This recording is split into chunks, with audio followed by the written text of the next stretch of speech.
Do you have a prophetic perspective? ¿Tienes una perspectiva profética?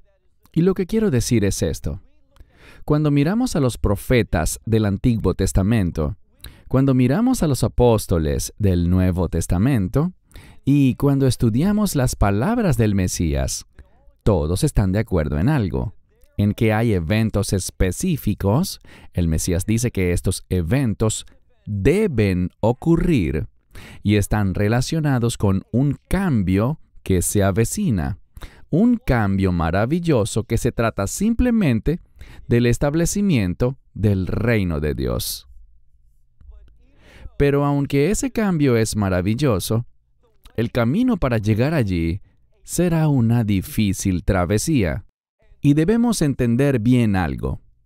Quiero decir, cuando miramos con atención el propósito de esta conferencia, es examinar los 7 mensajes enviados a las 7 congregaciones. Y cuando estudiamos las enseñanzas del Mesías, y estos mensajes provienen de Él, notamos que Él tomará a un pueblo preparado, a un pueblo profético y a un pueblo perseverante. Cuando estudiamos cada uno de estos 7 mensajes, hay algo similar que se dice en todos ellos, y es lo siguiente: al que venciere. Habrá cosas que tendremos que superar. Y vamos a ver que la Biblia es muy clara en lo que son. Hay un tiempo de persecución para los creyentes que ya ha comenzado. ¿Sabías que hoy en día más personas están muriendo por su fe en nuestro Mesías que hace 10 años atrás, o hace 100 años, o 500 años? Las personas están sufriendo por su fe. Tenemos que entender una cosa. La palabra de Dios es muy específica. Cuando miramos la Escritura, encontrarás esto. Encontrarás una maravillosa promesa, y esa promesa consiste en que jamás experimentaremos la ira de Dios. Pero también hay otra promesa, y es que se nos ha prometido que sufriremos y seremos perseguidos por nuestra fe. ¿Qué dice la palabra de Dios? Que como el mundo lo odió a Él, también te odiará a ti y a mí. Como lo persiguieron a Él, nos perseguirán a nosotros. Debemos hacer una distinción, porque hay una palabra bíblica que encontraremos varias veces. Es la palabra delipsis, y se relaciona con tribulaciones y persecuciones, que Dios promete que experimentaremos. Pero lo que nunca sufriremos será la ira de Dios si tenemos una relación de nuevo pacto con el Mesías. Cuando estudiamos estos 7 mensajes que se encuentran en Apocalipsis capítulos 2 y 3, vemos algo que es vital. Y es que estas 7 congregaciones no están en la tierra de Israel, sino que están en el exilio. Y el autor del libro de Apocalipsis, inspirado por el Espíritu Santo, Juan, también está en el exilio, en la isla de Patmos. Y esto no ocurre por casualidad. Es la providencia de Dios, porque tú y yo también estamos en un exilio espiritual. Nos encontramos en este mundo, pero nuestra ciudadanía, nuestro hogar, está en el reino de Dios. Y lo que el libro de Apocalipsis enseña son los eventos que deben tener lugar para llevar a cabo una transición de reino que nos saque de este mundo y nos lleve al reino de Dios. Y cuando vemos el libro de Apocalipsis, vemos que está dirigido a siervos. Así que te pregunto, ¿eres tú un siervo del Dios viviente? Y no solo se dirige a siervos, sino específicamente, y si te pierdes este punto, eso perjudicará tremendamente tu comprensión de este libro, porque está dirigido a discípulos, lo diré de otra manera, a creyentes, a seguidores del Mesías que viven en medio de estos eventos. ¿Escuchaste eso? No es una profecía para los tiempos de Juan, ni para la gente que vivió hace 500 años, sino que este libro de Apocalipsis y estos 7 mensajes son para los discípulos que estarán vivos en el tiempo de estos eventos, cuando estas visiones estén realmente ocurriendo. Y yo creo, porque veo indicadores proféticos que me hacen creerlo, que ese tiempo se acerca rápidamente. Ahora, una cosa más antes de abrir la palabra de Dios. Debemos comprender que todo lo que escuchamos, ya sea de mí o de alguien más, si no lo enseña la Biblia claramente, debemos rechazarlo. Hay demasiados errores ocurriendo hoy en día entre el pueblo de Dios porque no le decimos que no al engaño. Al acercarnos a los últimos días, veremos una mayor influencia de un espíritu engañador, del engaño. Y además, cuando miramos la Escritura, especialmente los escritos de Pablo, encontramos que el engaño no vendrá solo desde fuera de la congregación, sino que vendrá desde adentro. Entiéndelo bien. Y veremos algunos indicadores de este engaño en estas cartas. Ahora, muchas personas miran estas 7 cartas a estas 7 congregaciones diferentes y hacen una afirmación de que estas 7 iglesias representan 7 épocas distintas en la historia de la iglesia. Eso es falso. No hay evidencia alguna en las Escrituras que respalde tal perspectiva. No debemos mirar esto y pensar que la iglesia de Éfeso representa a la iglesia primitiva, la iglesia del primer siglo, y que la iglesia de la Odisea representa a la iglesia de los últimos tiempos. No hay nada en la Escritura que respalde tal visión, aunque es muy popular y muy conocida. No. Cuando miramos la palabra de Dios, descubrimos que 7 veces, es decir, que a cada una de estas 7 iglesias, el Señor le dijo, a aquel que tiene oído, que oiga lo que el Espíritu dice ¿a quién? A las iglesias. Esto significa, la implicación de esto, es que lo que se dice a cada congregación individual es relevante para toda la iglesia. Debemos comprender eso. Toma tu Biblia y ve conmigo al libro de Apocalipsis, capítulo 2. Apocalipsis, capítulo 2, verso 1. Estos 7 mensajes diferentes están dirigidos literalmente, el término es, al ángel. Pero no pienses que es un ángel como esos creados por Dios que están en los cielos, sino que esta palabra para ángel se entiende mejor en este contexto como un mensajero, alguien que ha recibido una misión, un mensaje que proclamar o una tarea que llevar a cabo. La mayoría de los estudiosos enseñan, y yo estoy de acuerdo con ellos, que estos 7 ángeles, estos 7 mensajeros, son los líderes de cada congregación. Y vemos aquí en el verso 1 del capítulo 2 que dice, al mensajero o al líder de la iglesia de Éfeso, escribe.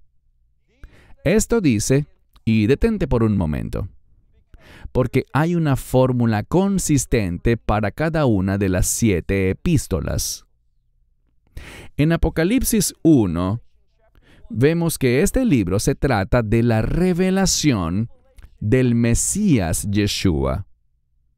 Pero debemos preguntarnos, ¿por qué tiene que haber un libro escrito para los creyentes que trate de la revelación del Mesías?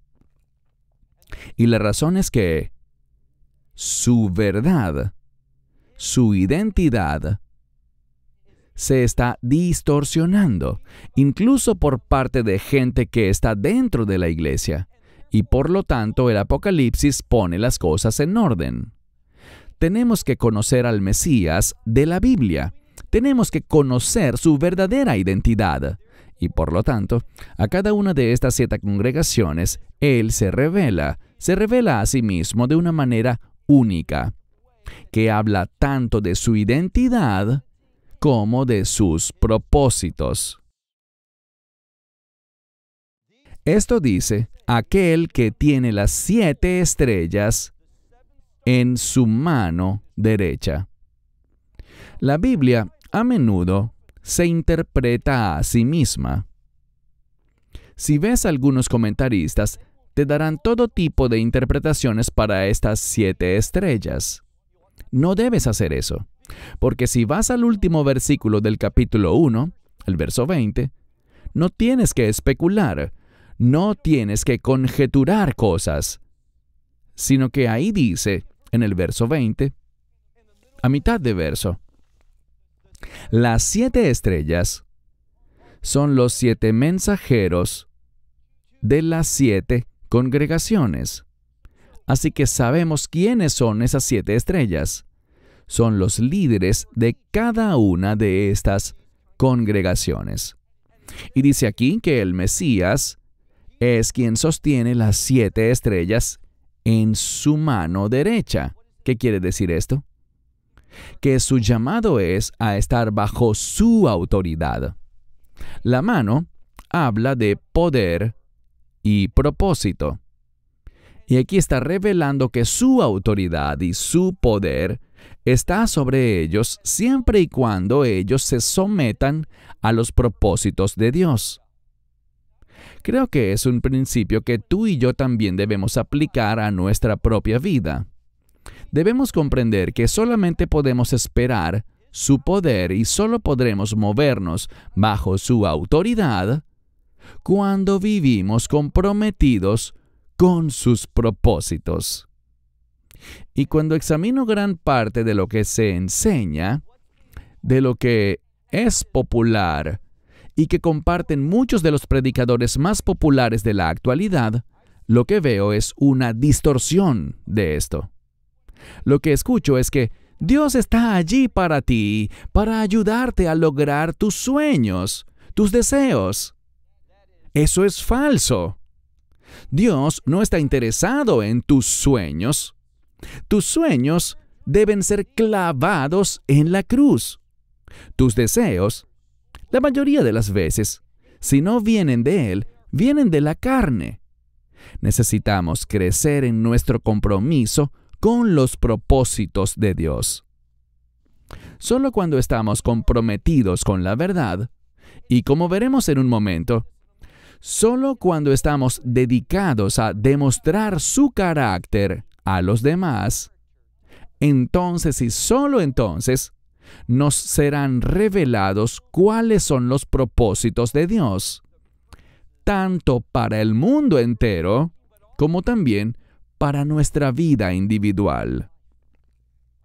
Es solo cuando te comprometes con su propósito, entonces y solo entonces, Él te revelará su propósito específico para tu vida. Dice aquí, aquel que sostiene las 7 estrellas en su mano derecha, y el que camina en medio de las 7 menorás de oro. Muchas Biblias traducen esto como 7 candelabros de oro. Pero si analizas la palabra que se usa, es la misma palabra griega que aparece en Hebreos y que no se refiere a cualquier soporte en el que se colocan velas, sino que se refiere a la menorá, que es ese candelabro de oro especial. Y hay un propósito para el uso de ese término. Sabemos al leer el último verso del capítulo 1, el verso 20, que esas 7 menorás que viste, dice, son las 7 congregaciones. ¿Conoces bien qué es una menorá? Aquí se enfatiza que son de oro. Y hay una razón para eso. Si sabes de judaísmo, sabrás que el arca del pacto está hecha de madera de acacia, recubierta con oro puro. Pero su tapa, la cual se menciona en Hebreos 4 como el propiciatorio, es de oro puro. Es sobre ese propiciatorio, llamado Kaporet, en hebreo, que la Shekinah Hashem, la gloriosa presencia de Dios, habitaba.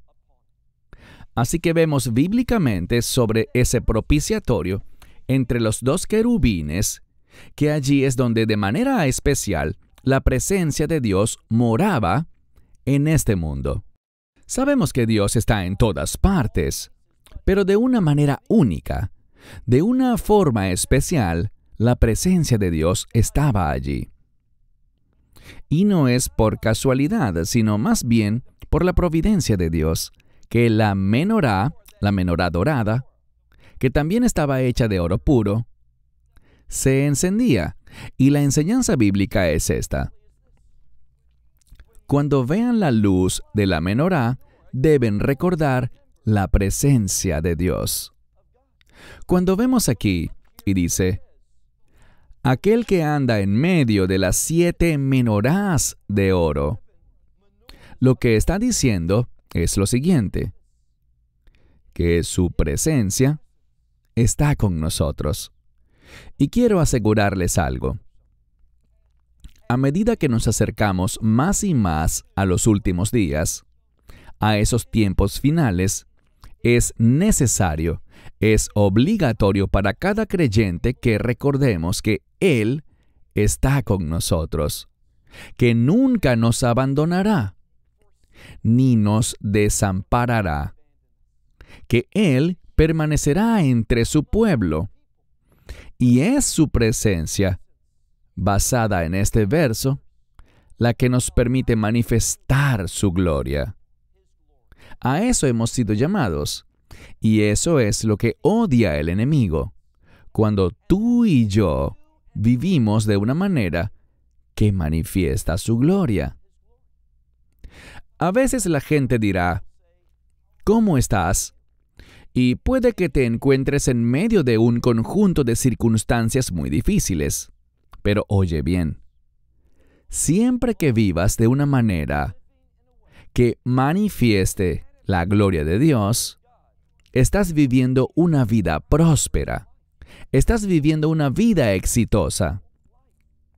Y muchas de estas cosas que nos desaniman, que nos causan dolor, que nos confunden, muchas de estas cosas vienen del enemigo, con el fin de impedir que demos testimonio y que tengamos una vida que manifieste la gloria de Dios.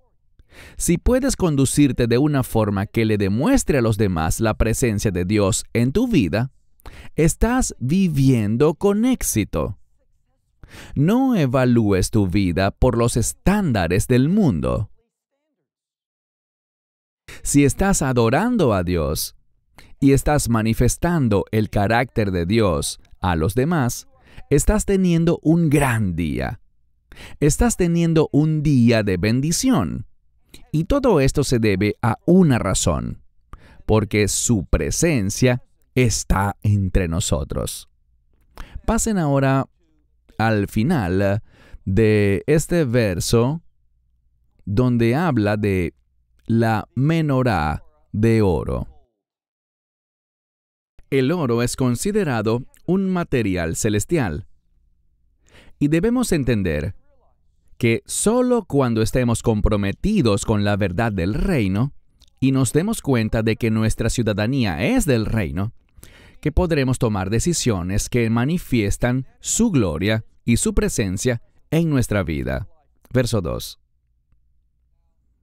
Si analizas los capítulos 2 y 3, encontrarás aquí, en el verso 2, así como en el verso 9, también en el 13, luego en el 19, más tarde en el verso 1 del capítulo 3, en el 8 del capítulo 3 y en el 14 del capítulo 3, en total 7 veces, verás que se repite el mismo verso y que dice: conozco tus obras.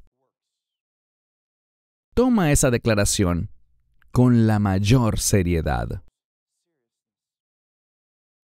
Dios te está observando a ti y a tus obras, es decir, tu comportamiento, tus palabras, incluso tus pensamientos, son de máxima importancia para Él.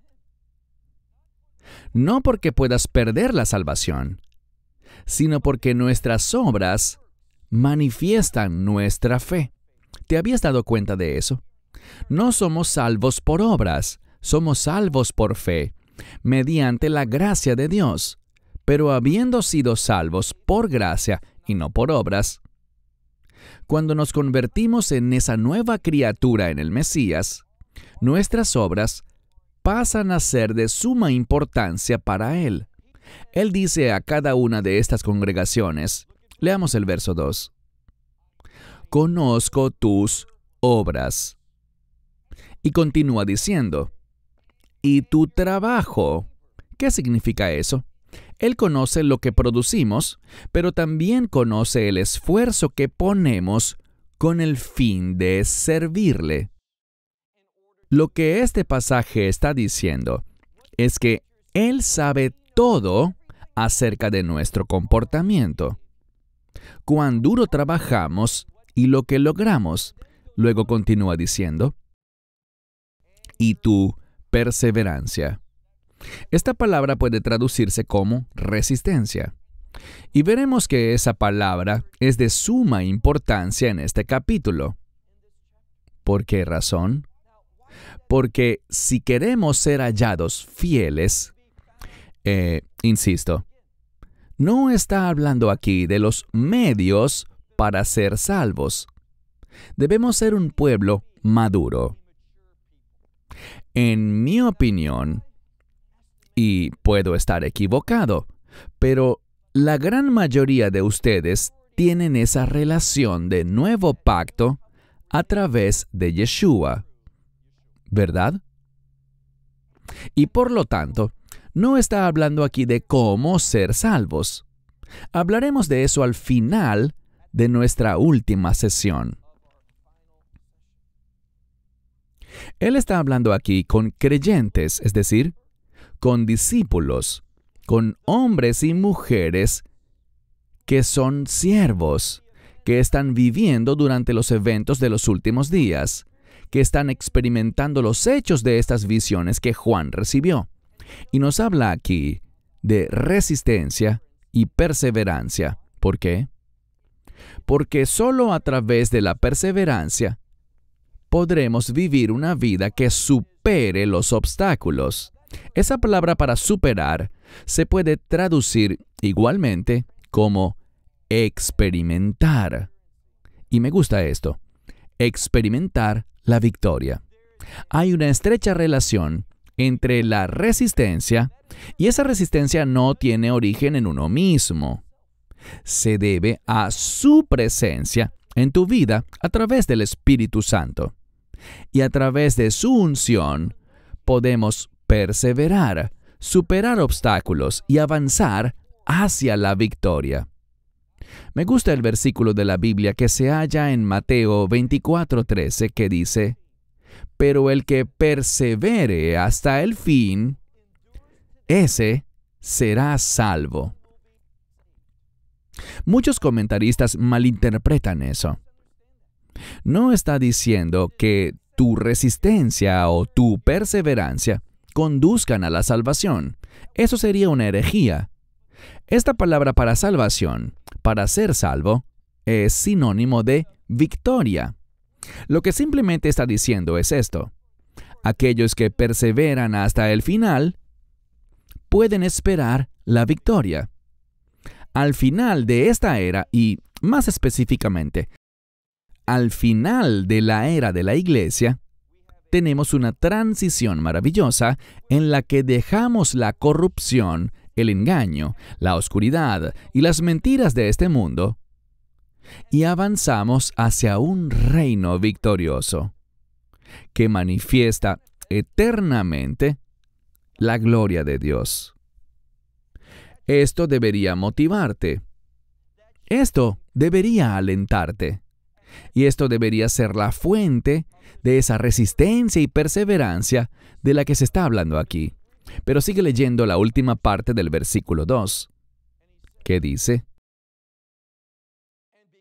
y que no puedes soportar, lo que literalmente dice es, a los malos. ¿A qué se refiere? A medida que nos acercamos a los últimos días, habrá un incremento de personas malas o malignas. Esta palabra malo, o maligno, o maldad, como les he dicho antes, esa palabra, y es tan triste que muchas veces las traducciones no usen la palabra malo, pero ese término significa simplemente todo aquello, ¿oíste bien? Todo aquello que no es la voluntad de Dios. Eso es lo que significa el mal. Cada vez que te apartas de la voluntad de Dios, cada vez que comprometes su verdad, estás aceptando el mal, estás invitando al mal, es decir, al maligno, a tus circunstancias. Hay seguridad en la verdad de Dios. Seamos honestos. Ser fieles a la verdad conducirá a que seamos perseguidos, y eso está bien, porque si estás en la verdad, puedes confiar en su provisión, en su poder. ¿Para hacer qué? Para vencer. Pero cuando te desvías de la verdad, ¿sabes a lo que me refiero? Es algo rampante dentro de la iglesia actual. Comprometer la verdad. No he visto un verso que diga que Dios odia que comprometamos la verdad, pero te puedo asegurar de que sí lo hace. Dios ama la verdad, solo su verdad te llevará a su voluntad y te dará acceso a su provisión. Cuando comprometes la verdad, estás invitando a la debilidad y a la derrota a tu vida. Y no tienes que ir muy lejos. Basta con que salgas a la calle Pitt, gires a la izquierda, y a un par de cuadras de aquí llegarás a una iglesia que es una iglesia mentirosa, que ha comprometido la verdad y que está muy confundida. Una que cree que el mundo y la propaganda del mundo es con lo que deberían estar comprometidos. Si no sabes de qué estoy hablando, sal al terminar la conferencia y mira. Verás cómo esa iglesia está comprometiendo la verdad y promoviendo el engaño a un ritmo acelerado. Dice aquí que no eres capaz de soportar a los malos. Esta es una verdad importante. ¿Por qué? Porque dice que no eres capaz. Cualquiera que esté en el Mesías es una nueva criatura. Eres diferente. No eres lo que eras antes. Te has vuelto diferente. Y porque has sido regenerado por el Espíritu de Dios, no puedes tolerar cosas malignas, cosas que están en contra de la voluntad de Dios. Y cuando te encuentras con un supuesto creyente, y aclaremos algo, cuando miras a este mismo autor, Juan, en su primera epístola, nos dice que en los últimos días, y lo sitúa en el contexto del espíritu del anticristo, dice que habrá una gran apostasía de la iglesia. Muchos saldrán de entre nosotros, y el hecho de que se hayan apartado de nosotros demuestra que nunca fueron parte de nosotros. Eso está sucediendo hoy. Podemos mirarlo y sentir consuelo porque las palabras del Mesías, las palabras de la Escritura, son verdaderas. Hay una creciente apostasía de la familia de Dios. Y ellos nunca pertenecieron a esa familia. Siempre estaban entre nosotros, pero no eran de nosotros. Y dice, no solamente que no toleremos a los malignos, sino que noten que habrá personas a las que debemos probar. Eso significa evaluar. En cuanto al juicio, no hemos sido llamados a juzgar en este cuerpo. Sí, vamos a juzgar a los ángeles, pero no en este cuerpo, no en este mundo. Eso sucederá en el reino, mas no por ahora. Así que no tenemos un ministerio de condenación, pero sí fuimos llamados a evaluar. Y es lo que dice aquí. Prueben a los que dicen que son apóstoles. Hay un movimiento creciente hoy en día dentro de la iglesia, no de la verdadera iglesia, sino una iglesia distorsionada, una iglesia falsa, una iglesia desviada que está abrazando el renacimiento de supuestos apóstoles. ¿Y qué dice aquí? Prueben a aquellos que dicen que son apóstoles y que no lo son. Óyelo bien. Y lo vemos hoy en día. Este creciente movimiento, esta especie de adicción que demuestran algunos a ser llamados por ese título de apóstol. Estén alerta. Fuimos advertidos. Aléjense de estas personas porque ellos no lo son. Y dice que los has encontrado ser ¿qué? Mentirosos. Me gusta este pasaje porque la palabra de Dios, inspirada por el Espíritu de Dios, lo dice tal como es. ¿Y adivina qué? Somos llamados a hacer lo mismo. Nunca debemos preocuparnos por lo que otros puedan pensar. Necesitamos ser humildes y respetuosos en cuanto a lo que Dios piensa de lo que decimos, o quizás de lo que es más relevante, de lo que no decimos. Creo que en muchos sentidos, tú y yo hemos sido demasiado silenciosos y demasiado educados. Dice aquí, estos no son apóstoles. Los has encontrado ser, a la luz de la palabra de Dios, los has encontrado ser mentirosos. Verso 3.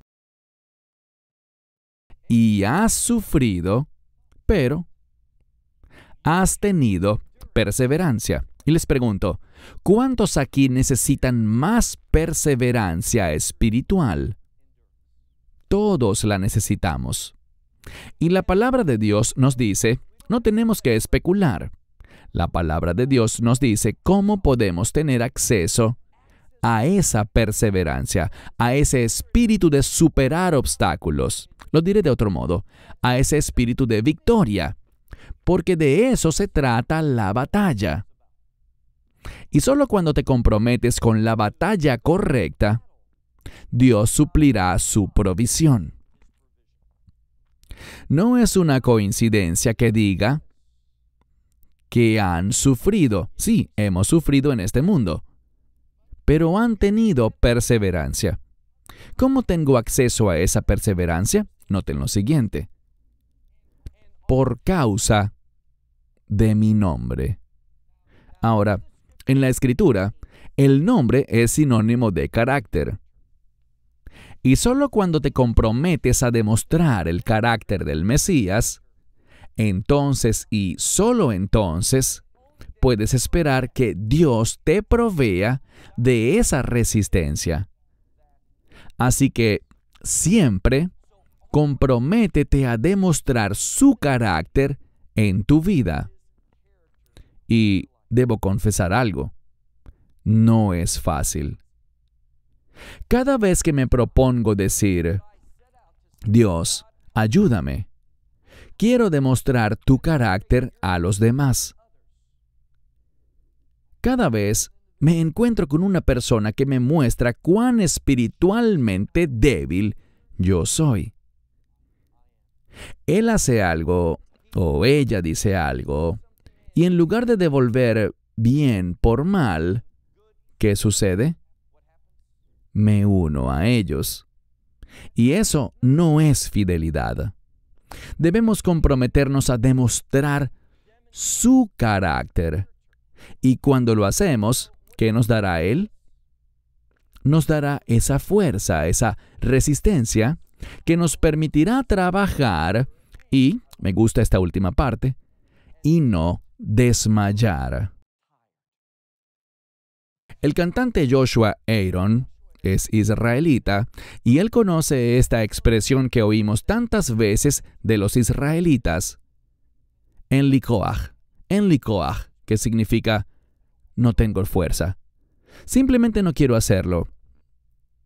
Pero ese es el mundo, esa es la carne. Cuando eres una nueva criatura en el Mesías, cuando estás bajo la unción del Espíritu Santo, no te cansarás, sino que estarás entusiasmado, animado y capacitado para demostrar el carácter de tu Salvador en medio de la oposición. Estamos en una batalla espiritual. Date cuenta de eso. No pienses que esta vida está destinada a ser fácil. No. Él nos equipa para la guerra. Ahora, las armas son diferentes, pero no te equivoques. Estamos en una batalla y no desmayaremos. Verso 4. Pero tengo esto en tu contra. Vamos a ver que Él tiene frecuentemente cosas en contra de aquellos que son sus discípulos. ¿Qué significa eso? Que nos está llamando a cambiar. Y esto es lo que debes hacer. Debes estar abierto en este momento y en oración, aquí, en esta conferencia, le digas a Dios, muéstrame, revélame las áreas de mi vida, las áreas de mi familia, tal vez las áreas de mi negocio o de mi ministerio que tú quieres cambiar. Te aseguro que, porque me conozco a mí mismo, que hay cosas en mi vida y hay cosas en tu vida que a Dios no le agradan, que Dios no quiere que sean parte de tu existencia. Ayer estuve con un grupo de hombres y estábamos hablando sobre agricultura. No es coincidencia que la era de trilla más famosa de todo el mundo, ¿y sabes lo que es una era de trilla? Es un terreno con piedras donde se separa la paja del grano. Entonces, una era de trilla es un lugar de separación. Y no es casualidad que el monte del templo, donde adoramos, era antes una era de trilla. Lo más importante que harás hoy no es oírme a mí. Normalmente guardamos lo mejor para el final. Y vamos a concluir esta conferencia con un tiempo extendido de adoración. Y luego vamos a abrir las puertas para el ministerio del Espíritu Santo. Porque Dios quiere usar este día, el Shabbat, pues el Shabbat es un día de restauración. Hay cosas que debes experimentar en tu vida. Restauración. Hay cambios que Dios quiere poner en su orden. Debemos estar abiertos a eso y la adoración es un catalizador para eso. Dice el verso 4, «Tengo esto contra ti, que has abandonado tu primer amor». Noten que aquí no dice cuál es ese primer amor, pero el amor es una palabra importante en la Biblia. Cuando escuchas la palabra amor, ¿qué viene a tu mente?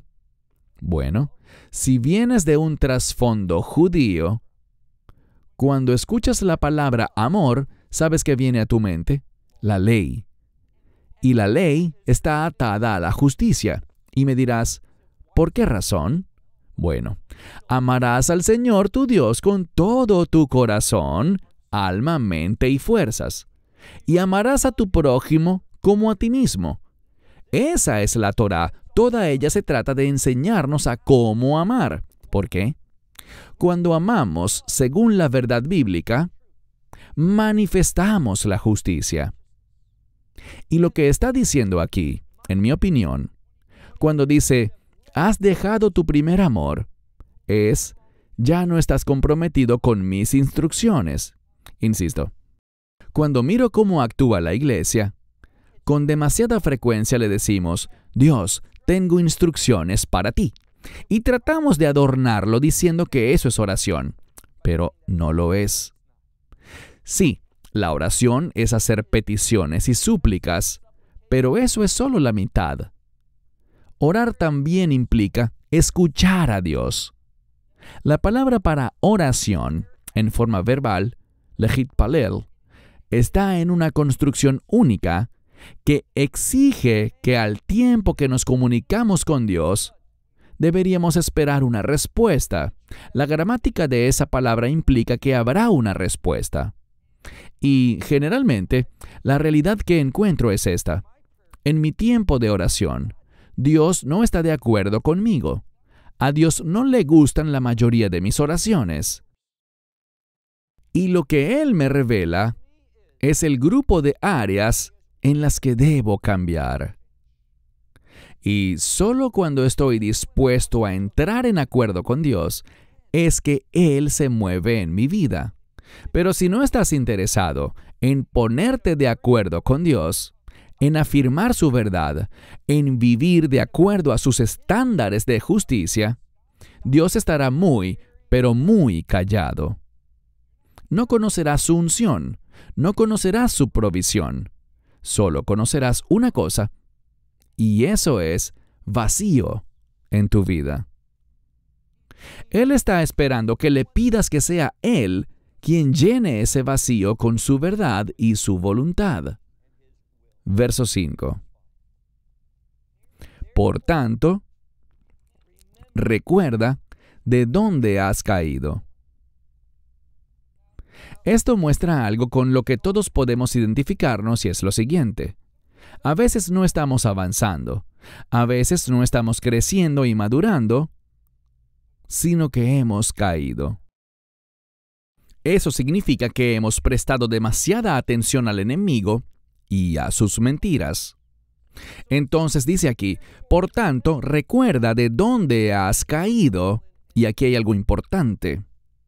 El contexto de este verso indica que se trata de caer de las instrucciones de Dios, de la ley de Dios, de los mandamientos de Dios. ¿Y qué nos dice que hagamos? Arrepiéntete. Creo que es muy significativo que en esta primera epístola haya un énfasis a la iglesia para que se arrepienta. ¿Qué significa eso? Que estamos yendo en la dirección equivocada. Hemos permitido que la propaganda de este mundo nos aparte de los propósitos de Dios. Leemos, por tanto, arrepiéntete y haz las primeras obras, para que no venga a ti rápidamente. Si no lo haces, vendré a ti, no dice pronto, sino rápidamente, y quitaré mi lámpara, mi menorá, de su lugar. ¿Qué está diciendo? Si no te arrepientes, si no haces estas cosas, mi presencia entre ustedes, la unción, esto no habla de salvación. Mi presencia entre ustedes no la podrán experimentar. Dice, puesto que no te has arrepentido. Es una advertencia. Verso 6. Pero esto tienes. Ya les dijo cosas que no le agradan y ahora le dirá cosas con las que está satisfecho. Y leemos. Esto tienes, que aborreces las obras de los Nicolaitas. ¿Quiénes son estos? Bueno, si no sabes quiénes son, estudia esa palabra. Lo dice todo. Porque tenemos la palabra Nike, que es una palabra para victoria o superación. Y la palabra Leos, que muchos conocen y significa pueblo. Así que es esa actitud, ese deseo, ese comportamiento que busca conquistar a los demás. Lo diré de otro modo. Ese deseo de manipular a los demás. ¿Para qué? Para forzarlos a hacer tu voluntad. Eso no es espiritualidad. Eso es idolatría. La espiritualidad es querer que los demás hagan la voluntad de Dios. Influir en ellos para que se sometan a los propósitos de Dios. Y noten lo que dice aquí. Dice, al final del verso 6, esto, es decir, esa actitud, esa conducta, de quienes buscan manipular a los demás, el Mesías dice, también esto yo aborrezco. Verso 7. El que tiene oído, que oiga lo que el Espíritu dice, y recuerden esto, ¿a quién? A las iglesias, es decir, a todas las 7. Lo que está revelando a esta iglesia de Éfeso es igual de relevante para la iglesia de Esmirna, o Pérgamo, o Tiatira, o cualquiera de las demás. Es un mensaje de los últimos días para la iglesia, de la manera más general. Dice, aquel que tiene oído, que oiga lo que el Espíritu dice a las iglesias. Y es a través de este mensaje, no solo de este, sino de todos los 7, que podemos aprender a ser vencedores.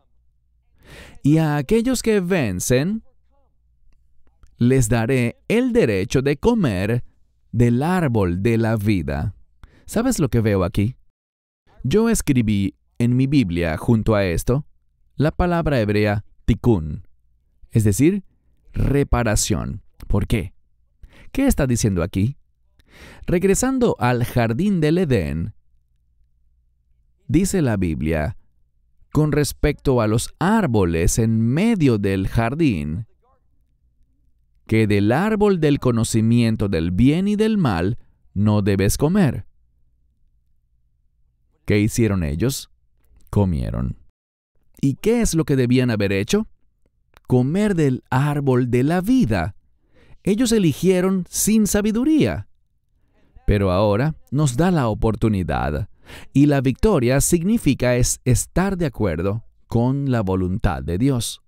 Dice, al que venciere, a todo el que venciere, le daré, eso significa, le permitiré, el derecho de comer del árbol de la vida que está en el medio, y literalmente es la palabra griega paraíso, que es un sinónimo del Edén, el jardín de Dios. Verso 8. Y al ángel de la iglesia en Esmirna escribe, esto dice el primero y el último. Ahora, si conoces el libro de Isaías, encuentras ese término allí. Y si miras lo que dicen los rabinos al respecto, se relaciona con Dios. Y lo que vemos aquí es que el Mesías nos revela su identidad, que Él es, como Joshua Aaron nos hizo cantar hace unos minutos. ¿Quién es Él? Emmanuel. Él es Dios con nosotros. Y si niegas la divinidad del Mesías, no conoces al Redentor. Cuando Él dice aquí, aquel que es el primero y el último, quien estaba muerto, pero ahora vive. Esto es una referencia ¿a qué? A la resurrección. Entendamos que en la Escritura, la resurrección es un término de reino. Siempre que encuentres una referencia a la resurrección en la Biblia, nos brinda un contexto de reino. Y la razón por la que se nos revela aquí como el divino Hijo de Dios es porque Él es el Rey de ese reino. Un reino que estará lleno de la gloria de Dios. Dice el versículo 9, conozco tus obras y, ¿cuál es la siguiente palabra? Tribulación. Esta congregación de Esmirna está sufriendo, pero no es algo único, no es una excepción. El pueblo de Dios en los últimos días, primero será la iglesia y luego será Israel. Esos últimos 7 años serán un tiempo de problemas, y los problemas comenzarán cuando el mundo se levante contra los creyentes. Entendamos que todos vamos a sufrir tribulación. Cuando hablamos de los últimos 7 años, sí, serán tiempos difíciles, pero ¿la fuente de esas dificultades será siempre la misma? Yo les sugeriría que no. Y tampoco son los mismos los que van a sufrir todo el tiempo. Debemos preguntarnos cuál es la fuente de esa tribulación, quién la trae y quién la recibe. Y eso cambia dentro de esa semana 70 de Daniel. Seguimos leyendo entonces. Tu tribulación, ¿y que son qué? Bueno, ellos piensan que son pobres, que están en la pobreza. Pero aquí dice, mediante una conjunción que implica contraste, desacuerdo, dice, pero ¿tú eres qué? Eres rico. Eres próspero. ¿Por qué? Porque hay una conexión aquí entre soportar la tribulación y acumular riquezas. ¿Dónde? En el reino de Dios. Entonces puede que seamos pobres en este mundo. ¿Qué importa? Este mundo está llegando a su fin. Y en mi opinión, cuanto antes mejor. Y todo lo que es riqueza, todo lo que el mundo y aquellos que pertenecen al mundo ven como precioso, lean Apocalipsis 18. En un momento, toda esa riqueza será convertida en nada. Entonces, ¿qué más da? Este mundo es temporal, pero nosotros somos un pueblo eterno. Nuestra morada es el reino eterno de Dios. Hemos sido comprados con la sangre del Cordero, como cantábamos, para una redención eterna. Y por lo tanto, no nos preocupamos por sufrir pérdidas. Lo que queremos es la riqueza del reino. Y dice aquí que has soportado esta blasfemia de los que se hacen llamar judíos. Pero, ¿qué más dice? Ellos no lo son. ¿Oíste bien? Esto habla de gente mentirosa que dicen que son el verdadero pueblo judío, pero el Mesías dice que no lo son. Hay una palabra que debemos entender bien, y es la palabra sinagoga. Sinagoga es una palabra griega, es una palabra compuesta. El término sin significa juntos o con, Y la palabra ago básicamente significa reunirse. Por lo tanto, sinagoga simplemente significa lugar de reunión. Pero cuando leemos sinagoga, pensamos en una casa de adoración judía. Pero eso no es del todo cierto. Si haces un estudio de historia, descubrirás algo, que los griegos, cuando gobernaban Israel, solían construir lo que se conocía como centros comunitarios, como eran llamados sinagogas. Eran edificios de usos múltiples. No solo se abrían para leer la Torá los lunes y jueves, que eran los días del mercado, y luego durante Shabbat. Cuando leemos esto, y este es el problema, leamos la siguiente parte del verso 9 que dice: no son judíos, sino que son una sinagoga de Satanás. Todo lo que está diciendo es que este es un lugar de reunión para Satanás. No tiene nada que ver con una casa de adoración judía. Es simplemente un edificio relacionado con la comunidad. Y lo que está diciendo, por cierto, la mayoría de las sinagogas se usaban entre semana para actividades del gobierno. Y lo que creo que nos comunica esto es: cuidado, hay un cambio que está produciéndose en los gobiernos de todo el mundo. Si viajas por el mundo, encontrarás grandes diferencias culturales, ¿no es así? Pero cuando vemos el mundo actual, notamos uniformidad en los gobiernos. Toman las mismas decisiones, manejan los mismos problemas de la misma manera, de la manera incorrecta, por cierto. Y la razón de eso es que hay un cambio. Estamos viendo el comienzo de este imperio de Satanás, del imperio del anticristo. Las cosas están cambiando, ¿no lo notan? Vemos la corrupción y la incapacidad de que haya unidad en tantos parlamentos de todo el mundo. ¿Por qué? Porque la verdad une, mientras que la mentira divide. La razón por la que no hay unidad en los parlamentos y es tan difícil formar gobiernos, solo pregúntele a cualquiera en Israel. La razón de eso es porque, en lugar de someterse a las instrucciones de Dios, abrazan cada vez más el engaño satánico. Y una casa dividida, esa es su casa, una casa dividida no prosperará.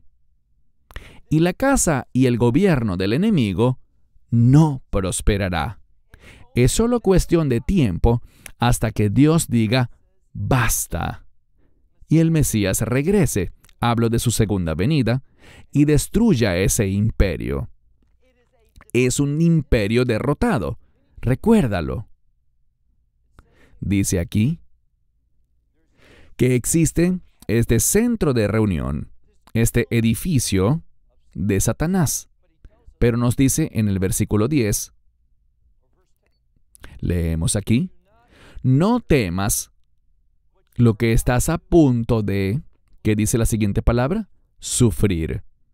Insisto, no soy profeta, pero leo profecía, y puedo decirte por esta visión profética: prepárate para sufrir.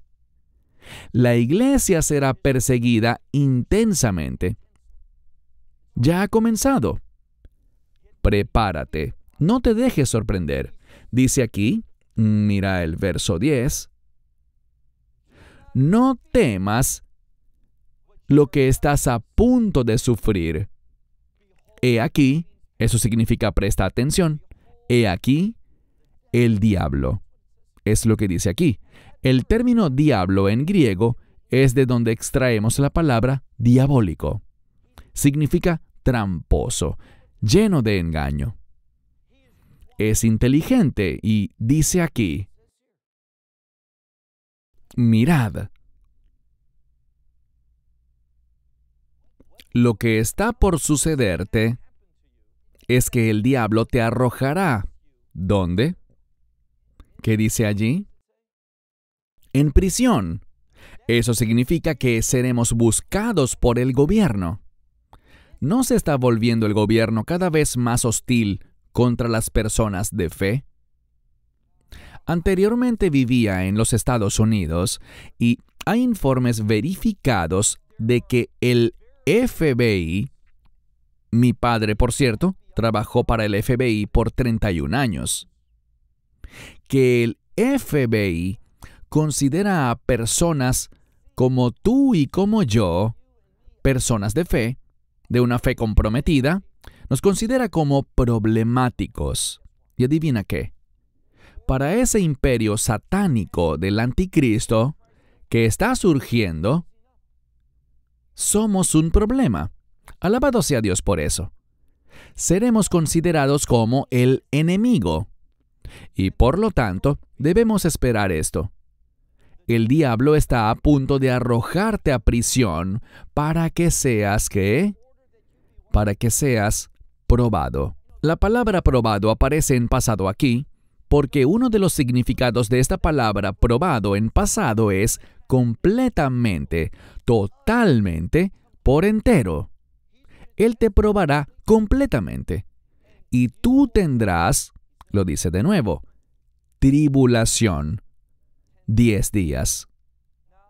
Tiendo a tomar la Biblia de manera muy literal. Pero el número 10 tiene significado. No es el número 7 el que habla de plenitud o totalidad, sino el número 10. Lo que implica esto es que pasarás por un periodo de tiempo en el que experimentarás una completa y total prueba de tu fe. Prepárate para eso. Ora por eso desde ahora. Tú tendrás tribulación 10 días. Y además dice, sé fiel hasta, ¿qué? Hasta la muerte. Puede que tú seas llamado a ser un mártir. Habrá un aumento del martirio en este mundo. ¿Por qué? Porque permaneces fiel a las instrucciones de Dios. Ahora permíteme decirte que este tipo de compromiso con la palabra de Dios no llenará estadios, no venderá muchos libros, pero es lo que la iglesia desesperadamente necesita oír. ¿Por qué? Hoy no estoy realmente enseñando nada. Básicamente lo que estamos haciendo es leer la palabra de Dios. Y desde mi punto de vista, es mucho más edificante leer las Escrituras que escuchar hablar a individuos. Dice aquí, sé fiel hasta la muerte, y te daré, este debería ser tu deseo, tu mayor deseo, te daré la corona de la vida. Esa corona de la vida está estrechamente relacionada con aquel que da la vida eterna. Verso 11, nuestro último versículo. Aquel que tenga oído, que oiga, ¿a quién? Al Espíritu, lo que el Espíritu dice a las iglesias. Y no es una coincidencia que inmediatamente después de escuchar al Espíritu, dice, al que venciere. ¿Cuál es el mensaje para nosotros? Si no estás escuchando al Espíritu, si no tienes un oído espiritualmente preparado, no vivirás una vida victoriosa. Estas cosas que vienen sobre los creyentes te desanimarán, sembrarán miedo en ti, te alejarán de un estilo de vida que manifieste la gloria de Dios. Dice, el que salga victorioso, el que venciere, dice que no será dañado. Y, por cierto, en el griego original, la palabra no sale 2 veces. Utiliza 2 términos diferentes para no. Lo traduciremos como que no le pasará nada. Pero la implicación es que jamás seremos heridos. ¿Por qué? Por la segunda muerte. ¿Cuál es la segunda muerte? No es una muerte física, es la muerte espiritual. Ser arrojado a ese lago que arde con fuego y azufre.